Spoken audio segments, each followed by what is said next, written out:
ഇവിടെ റെസിസ്റ്റൻസ് എങ്ങനെ സംഭവിക്കുന്നത് നോക്കാം. ഈ റെസിസ്റ്റൻസ് എന്ന് പറയുന്ന സംഭവം എങ്ങനെയാണ് സംഭവിക്കുന്നത് നമുക്ക് നോക്കാം. അതായത് ഒരു പ്രൈസ് മൂവ്മെന്റ് നമ്മൾ കുറച്ച് പ്രൈസ് മൂവ് ചെയ്തു, താഴേക്ക് വന്നു. ഓക്കെ, നമുക്കറിയാം സെല്ലേഴ്സ് കുറച്ച് ഇവിടെ ഇവിടെ എത്തുമ്പോൾ സെല്ലേഴ്സ് ആക്റ്റീവായി, കൂടുതൽ സെല്ലേഴ്സ് കൂടി, ബയേഴ്സിനേക്കാളും കൂടുതൽ സെല്ലേഴ്സിന്റെ എണ്ണമല്ല, സെല്ലേഴ്സ് എന്നോട് ഉദ്ദേശിക്കുന്ന ക്വാണ്ടിറ്റിയാണ്. കാരണം നമുക്കറിയാൻ പറ്റും എത്ര പേര് സെല്ല് ചെയ്തു നമുക്കറിയില്ല, പക്ഷെ എത്ര ക്വാണ്ടിറ്റി സെല്ല് നമുക്ക് മാർക്കറ്റിൽ വന്നു എന്നാണല്ലോ നമുക്ക് അറിയാൻ പറ്റുന്നത്. നമ്മൾ ഈ നമ്മുടെ ആപ്പിലൊക്കെ നോക്കിയാലും, നമ്മുടെ അപ്സ്റ്റോക്സ്, സിറോദ അങ്ങനെയുള്ള ആപ്പിലൊക്കെ നോക്കിയാലും നമുക്ക് കാണാൻ പറ്റും, ക്വാണ്ടിറ്റി കാണാൻ പറ്റും അല്ലെ. ഇത്ര നമ്പർ സപ്ലൈ വന്നിട്ടുണ്ട്, ഇത്ര നമ്പർ ഡിമാൻഡ് വന്നിട്ടുണ്ടെന്ന് നമുക്ക് കാണാൻ പറ്റും. അപ്പൊ അതുപോലെ നമ്മൾ ഇവിടെ നോക്കുകയാണെങ്കിലും നമുക്ക് നെറ്റ് എടുത്തു നോക്കുമ്പോൾ ഇവിടെ സപ്ലൈ കൂടുതലാണ്. ഓക്കെ, സപ്ലൈ കൂടുതലാണ്, പൈസ താഴെ വന്നു. അപ്പൊ വീണ്ടും ഇവിടുന്ന് അടുത്ത ആളുകൾ പിന്നെയും മേടിച്ചു തുടങ്ങുമല്ലോ. വീണ്ടും മേടിച്ച് തുടങ്ങുമ്പോൾ, പുതിയ ബയേഴ്സ് ഒന്ന് മേടിച്ച് തുടങ്ങുമ്പോൾ ഒരു പരിധി ഇവിടം വരെ എത്തുമ്പോൾ അവരെന്ത് ചിന്തിക്കും? ഓക്കെ, നേരത്തെ ഇവിടം വരെ എത്തിയപ്പോൾ ഇവിടുന്ന് വീണ്ടും പ്രൈസ് റിവേഴ്സ് ആയി അല്ലെ. അപ്പൊ ഇപ്രാവശ്യം ചിലപ്പോൾ റിവേഴ്സ് ആവാൻ സാധ്യതയുണ്ട്, അതുകൊണ്ട് പ്രോഫിറ്റ് ബുക്ക് ചെയ്തേക്കാം എന്നൊരു ചിന്ത വരും. അപ്പൊ ഇവിടെ മേടിച്ചവരെല്ലാവരും ആണെങ്കിലും, എല്ലാവരും എന്ന് ഉദ്ദേശിക്കുന്ന എല്ലാവരും അല്ല, ഇവിടെ മേടിച്ച് പൊതുവെ ഈ റേഞ്ചിലോ അല്ലെങ്കിൽ ഇവിടെ നിന്നൊക്കെ മേടിച്ചവരാണെങ്കിലും ഈ ഒരു റേഞ്ചിൽ എത്തുമ്പോൾ പ്രൈസ് അവർ പ്രോഫിറ്റ് ബുക്ക് ചെയ്യും. പ്രോഫിറ്റ് ബുക്ക് ചെയ്ത് തുടങ്ങുമ്പോൾ എന്ത് സംഭവിക്കും? പ്രോഫിറ്റ് ബുക്ക് ചെയ്യാന്ന് വെച്ചാൽ അവർ സെല്ലിംഗ് കൊടുക്കും അല്ലെ. സെല്ലിംഗ് കൊടുക്കുമ്പോൾ വീണ്ടും പ്രൈസ് താഴേക്ക് വരും. വീണ്ടും താഴേക്ക് വന്നു, ഏതെങ്കിലും അത് സപ്ലൈയുടെ അനുസരിച്ച് ചിലപ്പം ഇത്രയും താഴേക്ക് വരാം, അല്ലെങ്കിൽ കുറച്ച് അധികം കൂടെ താഴേക്ക് വരാം. ഏറ്റവും സപ്ലൈ കൂടുന്നതനുസരിച്ച്, അത് സപ്ലൈ എന്തോരം വരുന്നുണ്ടതിനനുസരിച്ചാണ് പ്രൈസ് താഴേക്ക് വരുന്നത് അല്ലെ. അപ്പൊ ഏത് ലെവലിലാണെങ്കിലും എത്രയാണെങ്കിലും വന്നതിന് ശേഷം വീണ്ടും ഈ കുറച്ച് താഴേക്ക് വന്നു. അപ്പൊ ആളുകൾക്ക് അറിയാം ഇത് നല്ല സ്റ്റോക്കാണ്, ഇത് മേടിച്ചാല് വീണ്ടും ഇതിനകത്ത് എൻട്രി എടുത്ത ലാഭം ഉണ്ടാക്കാമെന്ന് മനസ്സിലാക്കി ഓരോ ലെവലില് വീണ്ടും മേടിച്ചുകൊണ്ടിരിക്കും. മേടിച്ച് ഇവിടെ എത്തുമ്പോൾ എന്ത് സംഭവിക്കും? അടുത്ത ലെവലിൽ എത്തുമ്പോൾ വീണ്ടും മേടിച്ചവർക്ക് ഒരു ഭയം തോന്നും. കാരണം രണ്ട് പ്രാവശ്യം ഇത് തിരിച്ചു വന്നു അല്ലെ. ഇവിടുന്ന് ആണെങ്കിലും ഇത് പൈസ റിവേഴ്സ് ആയി, ഇവിടെ എത്തിയപ്പോഴാണെങ്കിലും പ്രൈസ് റിവേഴ്സ് ആയി. അപ്പൊ ചിലപ്പോൾ ഇവിടെ റിവേഴ്സ് ആകാം എന്ന് വിചാരിച്ച് വീണ്ടും ആളുകൾ ഇവിടെ വിൽക്കും. അപ്പൊ ഇങ്ങനെയാണ് ഓരോ പ്രാവശ്യവും നമ്മളിങ്ങനെ നോക്കുമ്പോൾ വീണ്ടും പ്രൈസ് റിവേഴ്സ് ആവും. അപ്പം അങ്ങനെ എത്തി ഒരു പരിധി വരെ എത്തി കഴിയുമ്പോൾ എന്ത് സംഭവിക്കും? പിന്നെ എത്രയെങ്കിലും ഏതെങ്കിലും ഒരു ലെവലിൽ താഴെ വന്നു, വീണ്ടും മുകളിൽ, വീണ്ടും ഈ റേഞ്ചിൽ എത്തി കഴിയുമ്പോൾ ആളുകൾ വീണ്ടും ഈ രണ്ടു മൂന്ന് പ്രാവശ്യമൊക്കെ ഇവിടെ ടെസ്റ്റ് ചെയ്തു. പക്ഷെ നല്ല മാർക്കറ്റാണ്, പുതിയ ബുള്ളിഷ്നെസ് ആണ്, ഈ സ്റ്റോക്കും പൊതുവെ നല്ലൊരു അപ് ട്രെൻഡിലാണ് എന്ന് പറഞ്ഞു അല്ലെ. അപ്പൊ അങ്ങനെയാണെങ്കിൽ ഇവിടെ എത്തുമ്പോൾ എന്ത് സംഭവിക്കും? ഈ റെസിസ്റ്റൻസിൽ എത്തുമ്പോൾ ഇപ്രാവശ്യം ആളുകൾ വിൽക്കില്ല. ഓക്കെ, ഇപ്രാവശ്യം ആളുകൾ വിൽക്കാതെ ഹോൾഡ് ചെയ്യും. കാരണം എല്ലാ പ്രാവശ്യവും ഒരേ രീതി സംഭവിക്കണമെന്നില്ലല്ലോ. എല്ലാ പ്രാവശ്യം ഒരേ രീതി സംഭവിച്ചാൽ നമ്മുടെ പ്രൈസ് ചാർട്ട് എല്ലാം ഒരേ മാതൃകയിൽ തന്നെ ഇരിക്കണ്ടേ. അപ്പൊ ആളുകൾ പല സമയത്തും പല രീതിയിലാണല്ലോ ചിന്തിക്കുന്നത്. കാരണം അത് കമ്പനിയുടെ സംബന്ധിച്ചോ അല്ലെങ്കിൽ കമ്പനിയുടെ പുറത്തുള്ള കാര്യങ്ങളെ സംബന്ധിച്ചോ ഒക്കെ കാര്യങ്ങൾ, സിറ്റുവേഷൻ എപ്പോഴും മാറിക്കൊണ്ടിരിക്കും. അപ്പൊ ഈ ഒരു സമയങ്ങളിൽ, ഇപ്പൊ ഇവിടെ എല്ലാ സമയങ്ങളാണല്ലോ കാണിക്കുന്നത്, ഈ താഴെ എല്ലാ സമയമാണല്ലോ എഴുതിയിരിക്കുന്നത്. അപ്പൊ ഈ സമയത്ത് ആളുകൾ ഒരു രീതി ചിന്തിച്ചു, ഇവിടെ എത്തുമ്പോൾ ആളുകൾ വിചാരിച്ചു ഓക്കെ, ഈ കമ്പനി ഏതായാലും നല്ല കമ്പനിയാണ്, ഇതങ്ങനെ വിറ്റ് കളയാൻ പറ്റില്ല, ഇതിൽ കൂടുതൽ ചിലപ്പോൾ കിട്ടിയേക്കാം എന്ന് വിചാരിച്ചാണെങ്കിലും ആളുകൾ ഇവിടെ ഹോൾഡ് ചെയ്യാൻ തുടങ്ങും. അപ്പം ആളുകൾ ഇവിടെ ഹോൾഡ് ചെയ്തു, അല്ലെങ്കിൽ ഇവിടെ മേടിച്ചവർ ഇവിടെ വിൽക്കുന്നില്ല. അപ്പൊ പുതിയ ആളുകൾ അല്ലെങ്കിൽ ഇവിടെ ഒരു പ്രോഫിറ്റ് ബുക്കിങ്ങിനുള്ള ഒരു സാധ്യതയില്ല, ആളുകൾ ഇവിടുന്ന് സെല്ല് ചെയ്യുന്നില്ല. ഓക്കെ, അപ്പൊ ഇവിടുന്ന് വിൽക്കുന്നില്ല, അപ്പൊ താഴത്തോട്ട് വരുന്നില്ല, ഇതിങ്ങനെ നിൽക്കും, ഇവിടെ നിൽക്കും. അപ്പൊ ഇവിടെ വലിയ ഡിമാൻഡും ഇല്ല, സപ്ലൈ ഇല്ല. പൊതുവെ വോളിയം നോക്കുകയാണെങ്കിൽ തീരെ ചെറിയ ട്രേഡിംഗ് വോളിയം ആയിരിക്കും നമുക്ക് ഇവിടെ കാണാൻ പറ്റുന്നത്. അപ്പൊ എന്ന് വെച്ചാല് ആളുകൾ പൊതുവെ മേടിച്ചവരാണെങ്കിൽ വിൽക്കുന്നുമില്ല, പുതിയ ആളുകൾ ഇവിടെ മേടിക്കാനും വരുന്നില്ല, ഇങ്ങനെ നിൽക്കുന്ന ഒരവസ്ഥ. അപ്പൊ അവിടെ ഒരു സെല്ലിങ്ങും ഇല്ല, ബൈങ്ങും ഇല്ല, തീരെ ചെറിയൊരു വോളിയത്തിൽ ഇവിടെ ഇങ്ങനെ നിൽക്കുന്ന സമയമായിരിക്കും. അപ്പൊ അങ്ങനെ നിന്ന് കഴിയുമ്പോൾ പിന്നെ നമുക്ക് എന്തെങ്കിലും ഒരു എക്സ്റ്റേണലോ അല്ലെങ്കിൽ ഇന്റേണലോ കമ്പനിയുടെ എന്തെങ്കിലും ഒരു ഫാക്ടർ കാരണം പുതിയ ആളുകൾ, കുറച്ചധികം ആളുകൾ പുതിയതായിട്ട് വീണ്ടും കുറെ ആളുകൾ മേടിക്കാൻ വരികയാണ്. ഇങ്ങനെ മേടിക്കാൻ വരുമ്പോഴാണ് നമ്മൾ ഈ ഒരു ലെവലിൽ നിന്ന്, അപ്പൊ നമുക്ക് ഈ ഒരു ലെവൽ കൂട്ടി വരയ്ക്കുകയാണെങ്കിൽ, ഇതെല്ലാം ഇവിടെ കൂട്ടി വരയ്ക്കുകയാണെങ്കിൽ നമുക്കൊരു ഇത് ഞാൻ കുറച്ച് കാര്യങ്ങളൊന്ന് ഡിലീറ്റ് ചെയ്യാം. ഓക്കെ, അപ്പൊ ഇവിടെ നമ്മൾ നോക്കുകയാണെങ്കിൽ ഓക്കെ ഓക്കെ അപ്പൊ ഇവിടെ നോക്കുകയാണെങ്കിൽ ഈ മുകളിലത്തെ ഈ ഒരു ലൈൻ എല്ലാം നമ്മൾ കൂട്ടി വരച്ച് നമുക്ക് നോക്കുമ്പോൾ നമുക്ക് മനസ്സിലാക്കാൻ പറ്റും, ഇവിടെ ഒരു റെസിസ്റ്റൻസ് ലൈൻ ആയിരുന്നു, അല്ലെങ്കിൽ ഇവിടെ ഒരു റെസിസ്റ്റൻസ്, ഈ ഒരു ഏരിയ റെസിസ്റ്റൻസിന്റേതായിരുന്നു. അതായത് ഇവിടെ എത്തിയപ്പോൾ ഇത് ക്രോസ് ചെയ്ത ഈ ഒരു ലെവല്, ഇത് എത്രയെങ്കിലും ഒരു, ഇവിടെ ഇപ്പൊ 314 എന്ന് പറയുന്ന ഈ 314 എന്ന് പറയുന്ന ഒരു നമ്പറിന് അല്ലെങ്കിൽ ഒരു ലെവലിന് മുകളിൽ ക്രോസ് ചെയ്ത് പോകാൻ സാധിച്ചില്ല. അപ്പൊ ഇതുകൊണ്ടാണ് കാരണം, അതായത് എങ്ങനെയാണ് ആളുകൾ ചിന്തിക്കുന്നത് എന്നുള്ള കാര്യം മനസ്സിലാക്കണം. അപ്പോൾ ഇവിടെ എത്തി ഒരു പരിധി വരെ, ഇവിടെ എത്തിക്കഴിയുമ്പോൾ എന്ത് സംഭവിക്കും? ഒരു പല പ്രാവശ്യം ഇവിടെ റെസിസ്റ്റൻസിൽ വന്നു, തിരിച്ചു പോയി, എന്നിട്ട് അവസാനം ഇവിടെ എത്തുമ്പോഴെന്ത് സംഭവിക്കും? ബയ്യേഴ്സും ഇല്ല സെല്ലേഴ്സും ഇല്ലാതെ നിൽക്കുന്ന ഒരു സമയത്തായിരിക്കും പുതിയ കുറച്ച് ബയ്യേഴ്സ് എൻട്രി ചെയ്യുന്നതും. അപ്പോൾ എന്ത് പറ്റും? ഡിമാൻഡ് കൂടും അല്ലെ? ആരും വിൽക്കുന്നില്ല, ഇവിടെ ഹോൾഡ് ചെയ്തിരിക്കുക. അപ്പൊ ഡിമാൻഡ് കൂടും അല്ലെ? വിൽക്കുന്നില്ല എന്ന് വെച്ചാൽ ഒന്നും വിൽക്കാനില്ല എന്നല്ല, പൊതുവെ ഈ നമ്മള് ഡിമാൻഡിനെ വെച്ച് നോക്കുമ്പോൾ സപ്ലൈ ഇല്ല. അവസാനം ഇവിടെ എത്തിക്കഴിയുമ്പോൾ, ഈ റേഞ്ചിൽ എത്തിക്കഴിയുമ്പോൾ ഇവിടെ ഡിമാൻഡ് സപ്ലൈയും, അല്ലെങ്കിൽ ഡിമാൻഡ് ആർക്കും മേടിക്കുവാൻ പുതിയ ആളുകൾ വരുന്നില്ല, വിൽക്കുവാനും മേടിച്ചവരാരും വിൽക്കുന്നുമില്ലാത്ത ഈ ഒരു അവസ്ഥയിൽ നിന്നും പെട്ടെന്ന്, അല്ലെങ്കിൽ ഈ ഒരു കമ്പനി പൊതുവെ അപ് ട്രെൻഡിലാണ്, നല്ല കമ്പനിയാണെന്ന് പറഞ്ഞു അല്ലെ? അപ്പൊ എന്ത് സംഭവിക്കും? ഈ ഒരു ലെവലിൽ നിന്ന് പുതിയ ബയേഴ്സ് വരും. പുതിയ ബയേഴ്സ്, അത് റീറ്റെയിലേഴ്സ് ആവാം, ഇൻസ്റ്റിറ്റ്യൂഷൻസ് ആവാം, ഡൊമസ്റ്റിക് ഇൻസ്റ്റിറ്റ്യൂഷണൽ ഇൻവെസ്റ്റേഴ്സ് ആവാം, അല്ലെങ്കിൽ ഫോറിൻ ഇൻസ്റ്റിറ്റ്യൂഷണൽ ഇൻവെസ്റ്റേഴ്സ് ആവാം. അപ്പൊ ഇൻവെസ്റ്റേഴ്സോ അല്ലെങ്കിൽ വലിയ ബിഗ് പ്ലേയേഴ്സോ അല്ലെങ്കിൽ ചെറിയ റീറ്റെയിലേഴ്സോ ആരെങ്കിലും ആകാം. ഇവിടുന്ന് പുതിയ ബയേഴ്സ് വരും. പുതിയ ബയേഴ്സ് വരുമ്പോൾ ഇവിടെ ഡിമാൻഡ് കൂടും അല്ലെ? ഇവിടുത്തെ സപ്ലൈനെക്കാളും, അല്ലെങ്കിൽ ഇവിടെ വിൽക്കാൻ ആരുമില്ല, അല്ലെങ്കിൽ വളരെ കുറച്ച്, ഡിമാൻഡിനെ അപേക്ഷിച്ച് നോക്കുമ്പോൾ വിൽക്കുവാൻ കുറച്ച് ആളുകളേ ഉള്ളൂ. പക്ഷെ പൊതുവെ നോക്കിയാൽ ഡിമാൻഡാണ് കൂടുതൽ. അപ്പൊ വീണ്ടും പ്രൈസ് മുകളിലോട്ട് പോകും. അപ്പൊ ഇങ്ങനെയാണ് ഒരു റെസിസ്റ്റൻസ് ലെവൽ ക്രിയേറ്റ് ആകുന്നതും അല്ലെ ഉണ്ടാകുന്നതും അവിടെ നിന്ന് ബ്രേക്ക് ചെയ്ത ഒരു സ്റ്റോക്കിന്റെ പ്രൈസ് മുകളിലോട്ട് പോകാനുള്ള കാരണം. അപ്പോൾ ഇങ്ങനെയാണ് സംഭവിക്കുന്നത്. ഇത് ഒരു ഓവറോൾ ഐഡിയ ആണ്, ഒരു വെറും ബേസിക് ആണ്. ഇതിന് മുകളിലോട്ടാണ് നമ്മൾ ഇനി പറയാൻ പോകുന്ന കാര്യങ്ങൾ. അപ്പൊ ഇത്രയും കാര്യങ്ങൾ മനസ്സിലായെന്ന് വിചാരിക്കുന്നു. അതായത് ഒരു റെസിസ്റ്റൻസ് ലെവൽ എങ്ങനെ ഉണ്ടാവുന്നു. അപ്പൊ നമ്മൾ ആദ്യം ഒരു ലെവലല്ല വരയ്ക്കുന്നത്.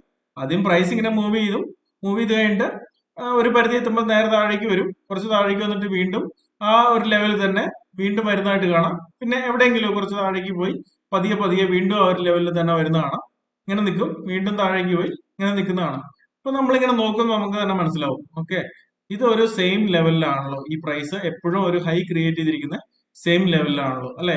അപ്പൊ നമ്മൾ ഇതെല്ലാം കൂടെ കൂട്ടി വരയ്ക്കാൻ നോക്കുമ്പോഴത്തേനും നമുക്കൊരു ലൈൻ കിട്ടും. അപ്പൊ നമുക്ക് മനസ്സിലായി ഇതൊരു റെസിസ്റ്റൻസ് ലൈൻ അല്ലെങ്കിൽ ഒരു ലെവലാണ്. ഈ ഒരു ലെവൽ എന്ന് പറയുന്നത് ഇതിന്റെ ഒരു റെസിസ്റ്റൻസ് ആണ്. ഓക്കെ, അപ്പൊ ഈ ഒരു റെസിസ്റ്റൻസ് നമ്മൾ മനസ്സിലായി.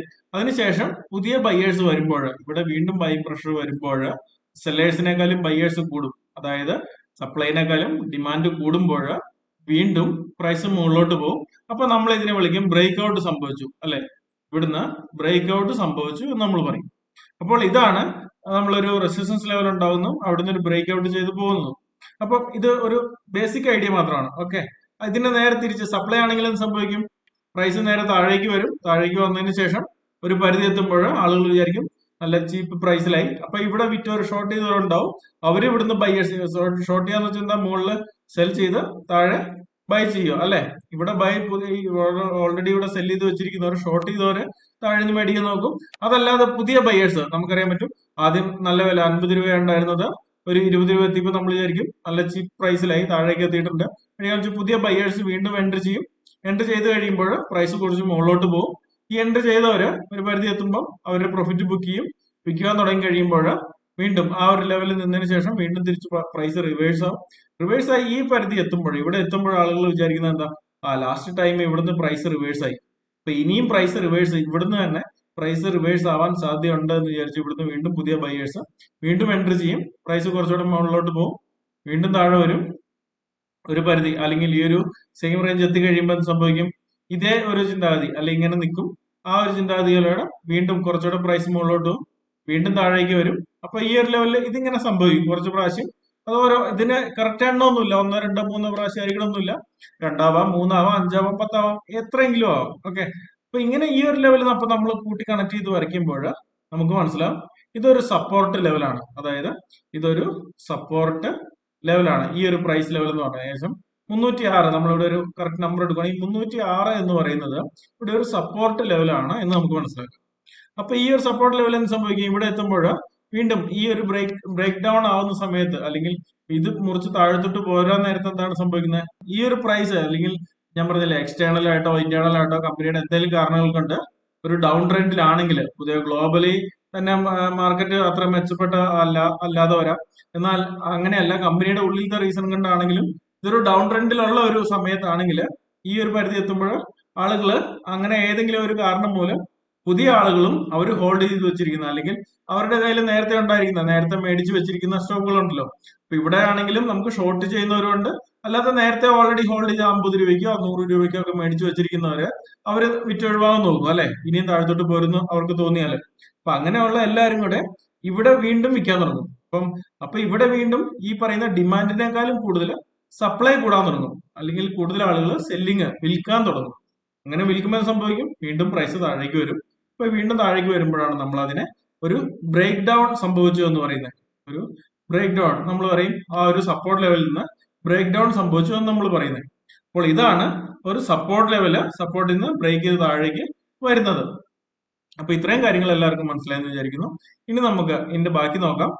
ഇവിടെ നമുക്കൊരു എക്സാമ്പിൾ നോക്കിയിട്ട് പോവാം. ഒരു എക്സാമ്പിൾ നമുക്ക് എടുക്കുകയാണെങ്കിൽ, ഇത് ITCയുടെ ഷെയർ ആണ്. അപ്പൊ നമുക്ക് നോക്കിയാല് ഇവിടെ ജസ്റ്റ് ഒരു എക്സാമ്പിൾ നോക്കിയാല്, ഞാൻ വരയ്ക്കുന്നതിന് മുമ്പ് നിങ്ങൾ ആദ്യം നോക്കുക. ഇവിടെ ഒന്ന് സൂക്ഷിച്ച് നോക്കിയാൽ ഒരു റെസിസ്റ്റൻസ് ലെവൽ കാണാൻ പറ്റുന്നുണ്ടോ നോക്കിയാല്, ഒന്ന് നോക്കിയേ. ഞാൻ അത് കഴിഞ്ഞിട്ട് വരയ്ക്കാം. നിങ്ങളൊന്ന് നോക്കുക, ഇവിടെ എന്തെങ്കിലും ഒരു റെസിസ്റ്റൻസ് ലെവൽ കാണാൻ പറ്റുന്നുണ്ടോ? ഞാനൊരു റെസിസ്റ്റൻസ് ലെവൽ മാർക്ക് ചെയ്യാം. അതായത് ഈ ഒരു റേഞ്ച് നോക്കിയാൽ, ഈ ഒരു റേഞ്ച് നോക്കിയാൽ, അപ്പൊ ഇതിനെ നമുക്ക് എങ്ങനെ കാണാം? അതായത് ഈ ഒരു ലെവലിൽ നിന്ന് ഇതൊരു അപ് ട്രെൻഡിൽ വന്നുകൊണ്ടിരിക്കുന്ന ഒരു സ്റ്റോക്ക് ആയിരുന്നു അല്ലെ. ഇതൊരു പരിധി എത്തിയതിനു ശേഷം ഇവിടെ ഒരു പ്രോഫിറ്റ് ബുക്കിംഗ് കണ്ടോ, റെഡ് ക്യാൻഡിൽ ഫോർമേഷനിലൂടെ വലിയൊരു റെഡ് ക്യാൻഡിലോട് കൂടി ഇതൊരു താഴേക്ക് അല്ലെങ്കിൽ ഒരു സെല്ലിങ് വന്നു. ഒരു പരിധി എത്തിയതിനു ശേഷം വീണ്ടും അത് അവിടുന്ന് റിവേഴ്സ് ചെയ്തിട്ട് ഒരു പോയിന്റിലെത്തി. ഓക്കെ, ഈ ഒരു പോയിന്റിലെത്തി. അപ്പൊ ഞാൻ ഇതൊന്ന് ഡിലീറ്റ് ചെയ്തിട്ട് കാണിക്കാം. നമ്മൾ ആദ്യമായിട്ട് ഒരു സ്റ്റോക്ക് ആദ്യമായിട്ട് കാണുമ്പോൾ എങ്ങനെ ഇരിക്കും എന്നുള്ളത് വരയ്ക്കുന്നതിന് മുൻപ് അല്ലെ. അതായത് ഈ ഒരു ലെവലിലെത്തി. അതിനുശേഷം നമ്മൾ നോക്കുമ്പോൾ ഇത് കുറച്ച് പരിധിയിൽ താഴ്ന്നു. അതിനുശേഷം വീണ്ടും ആ ഒരു സെയിം ലെവലിൽ തന്നെ ഇവിടെയും എത്തി. അതിനുശേഷം വീണ്ടും അവിടുന്ന് പ്രൈസ് റിജക്റ്റ് ആയി, അല്ലെങ്കിൽ ആളുകൾ വീണ്ടും അവിടുന്ന് വിറ്റു. ഒരു പരിധി എത്തുമ്പോൾ വീണ്ടും മേടിച്ച് ഈ പ്രൈസ് മുകളിലോട്ട് വന്ന് ഇവിടം വരെ എത്തി. ആ ഒരു സെയിം ലെവലിൽ വീണ്ടും എത്തി. അതിനുശേഷം വീണ്ടും ഒരു പ്രാവശ്യം കൂടെ അവിടെ ടെസ്റ്റ് ചെയ്തു. എന്നിട്ടും വീണ്ടും അവിടുന്ന് റെസിസ്റ്റൻസ് അല്ലെങ്കിൽ ആ ഒരു ഇത് ബ്രേക്ക് ചെയ്ത് താഴേക്ക് വന്നു. അവസാനം ഇവിടെ ഒരു വലിയൊരു ക്യാൻഡിൽ ഫോർമേഷനിലൂടെ അല്ലെങ്കിൽ നല്ലൊരു ബ്രേക്ക് ഔട്ട് തന്നു ഈ ഒരു റേഞ്ച്. അപ്പൊ നമ്മൾ ഇതിനെ കൂട്ടി വരയ്ക്കുമ്പോൾ, നമ്മൾ ഇങ്ങനെ കൂട്ടി വരച്ച് നോക്കുമ്പോൾ നമുക്ക് മനസ്സിലായി ഇതൊരു റെസിസ്റ്റൻസ് ലെവൽ ആയിരുന്നു അല്ലെ. ഈ ഒരു റെസിസ്റ്റൻസ് ലെവലിൽ നിന്നും ഇത് നമുക്ക് ഇവിടെ ഒരു ബ്രേക്ക് തരികയുണ്ടായത് അല്ലെ. ഇനി ഞാൻ അവിടെ ഒരു പ്രോപ്പറായിട്ട് ഇത് വരച്ച് കാണിക്കാം. ഇവിടെ എടുക്കുകയാണെങ്കിൽ ഇവിടെ ഈ രീതിയിൽ നമുക്ക് ഇവിടെ ഒരു റെസിസ്റ്റൻസ് കിട്ടും. ഓക്കെ, ഇപ്പൊ നമ്മള് ഇവിടെ നോക്കിയാൽ നമുക്ക് മനസ്സിലാവാൻ പറ്റും. ഇവിടെ ഇവിടെ എത്ര പ്രാവശ്യം ഇവിടെ നമ്മൾ എണ്ണി നോക്കുവാണെങ്കിൽ ഇവിടെ 1 2 3 4 പ്രാവശ്യം ഈ റെസിസ്റ്റൻസ് ഇവിടെ ടെസ്റ്റ് ചെയ്തു അല്ലെ. 4 പ്രാവശ്യം ഇവിടെ ടെസ്റ്റ് ചെയ്തതിന് ശേഷമാണ് ഇവിടെ ഒരു ബ്രേക്ക് ഔട്ട് നമുക്ക് തരുന്നത്. അപ്പോൾ ഈ സമയത്ത് അപ്പൊ ഇവിടെ എന്തെങ്കിലും ഒരു നല്ലൊരു വാർത്തയോ അല്ലെങ്കിൽ പുതിയ ബയേഴ്സ് വന്നിട്ടുണ്ടാവും, അല്ലെങ്കിൽ അതിന് ഇന്റേണലോ എക്സ്റ്റേണലോ കമ്പനിയുടെ അകത്തെയോ അല്ലെങ്കിൽ പുറത്തോ എന്തെങ്കിലും ഒരു കാര്യം ഉണ്ടായിരുന്നിരിക്കാം. അപ്പൊ ആ ഒരു കാര്യത്തോടെ ഇവിടെ പുതിയ ആളുകൾ എൻ്റർ ചെയ്തു, പ്രൈസ് ബ്രേക്ക് ഔട്ട് തന്ന് മുകളിലോട്ട് പോയി അല്ലെ. മുകളിലോട്ട് പോകുന്നതും അപ്പൊ ഈ കാര്യം മനസ്സിലായെന്ന് വിചാരിക്കുന്നു. അപ്പൊ ഇതിന് നേരെ ഓപ്പോസിറ്റ് സപ്പോർട്ടും നമുക്ക് ആ രീതിയിൽ കാണാം. സപ്പോർട്ട് ആണെങ്കിലും താഴേക്ക് വന്ന് കുറെ പ്രാവശ്യം ടെസ്റ്റ് ചെയ്തതിന് ശേഷമായിരിക്കും ചിലപ്പോൾ ബ്രേക്ക് ചെയ്ത് താഴത്തോട്ട് പോരുന്നത്. എപ്പോഴും പോരണമെന്നില്ല, ചിലപ്പോൾ റിവേഴ്സും വരാം. നമുക്ക് ആ ഭാഗത്തോട്ടൊക്കെ നമുക്ക് പിന്നെ പോവാം. നമ്മൾ ജസ്റ്റ് ഏറ്റവും സിമ്പിൾ ആയിട്ടുള്ള റെസിസ്റ്റൻസും സപ്പോർട്ടും ആണ് നമ്മളിപ്പോ ഇവിടെ നോക്കുന്നത്. അപ്പൊ ഇനി നമ്മൾ നോക്കുവാണെങ്കിൽ ഇവിടെ ബ്രേക്ക് ഔട്ട് തന്നതിന് ശേഷമാണെങ്കിൽ ഇവിടെ നോക്കിയാൽ ബ്രേക്ക് ഔട്ട് തന്നതിന് ശേഷം ബ്രേക്ക് ഔട്ട് തന്നതിന് ശേഷം നേരെ ഇങ്ങനെ പോവല്ല. കറക്റ്റ് ആയിട്ട് നോക്കി കഴിഞ്ഞാൽ നമുക്ക് മനസ്സിലാവും ഇവിടുന്ന് ബ്രേക്ക് ഔട്ട് തന്ന് വീണ്ടും ഇവിടുന്ന് ഒരു ഡിപ്പ് തന്നിട്ട് വീണ്ടും പിന്നെ അവിടുന്ന് ഇങ്ങനെ പോവുകയാണ് ചെയ്യുന്നത് അല്ലെ. അപ്പൊ ഇത് നമുക്ക് ജനറൽ ആയിട്ട് നമുക്ക് പറഞ്ഞാല് നമ്മൾ വരച്ച് കാണിക്കുക, അതായിരിക്കും ഈ ഗ്രാഫിനേക്കാളും പെട്ടെന്ന് മനസ്സിലാക്കാൻ എളുപ്പം. അതുകൊണ്ടാണ് ഇവിടെ നമ്മളൊരു വൈറ്റ് പേപ്പർ എടുത്ത് വരയ്ക്കുക എന്ന് വിചാരിച്ചാൽ മതി.